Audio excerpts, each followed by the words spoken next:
Hello everybody, it's been a while since I've done a video with regards to the XP130. I purchased this camera a year ago and I have to say, unfortunately, I've not used it as much as I had expected to. My initial reason for the purchase of this camera was to have a waterproof, dustproof and rugged camera to use in those moments where I didn't want to risk my other Panasonic bodies. This is the GX80 or GX85 as it's known in certain regions. Purely because, my Panasonic cameras are not weatherproof, weather sealed, what have you. And I also didn't want to just, risk using my smartphone, even though it is waterproof. Anyway, I've now decided to actually sell the camera. And I decided that, more than a month ago. But before I did that, I thought, let me take the camera on a trip and give it one final try.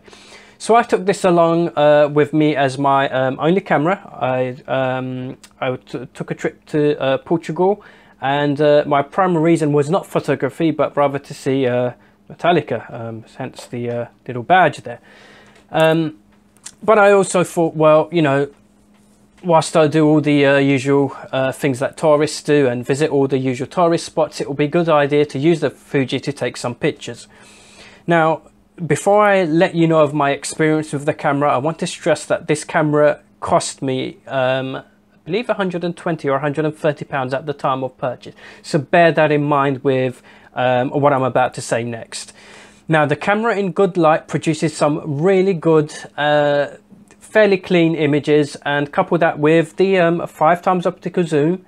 In certain situations, this is far better than a far better camera to have than a smartphone, because as far as I'm aware, I think Huawei do a camera that can zoom, but other than that, there's nothing else available, and that smartphone costs possibly a good sort of 5-6 times as much as that will cost. Where the Fujifilm lacks is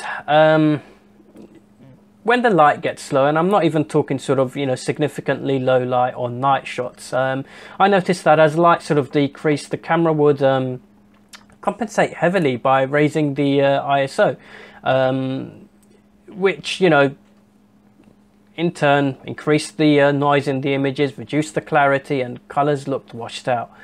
Now, that's to be expected of a camera with its sensor and a camera of its price. And I stress that its intended purpose is not low light photography. So if you're thinking this is going to be a low light monster, look elsewhere, because no, it's not.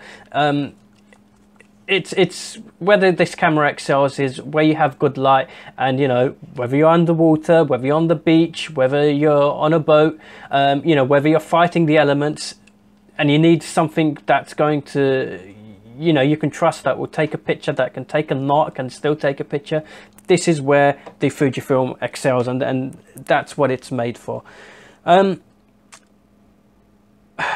will still, sell the camera, not because it's let me down, but it's purely because I just don't use it enough, and it's if I'm not taking it out, it's just sitting doing absolutely nothing.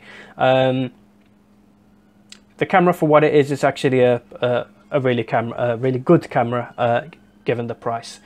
I've learned a lot about the camera. I know there's an XP140 out.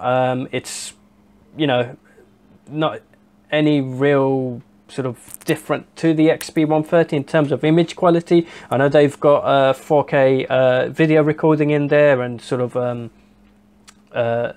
low power Bluetooth, and a few other features. I've not really looked into it, but I probably won't be getting that either.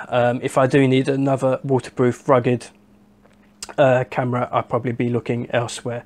Anyway, if you've got any sort of questions, please do comment. I'll be more than happy to answer them. Cheerio, see you soon, bye.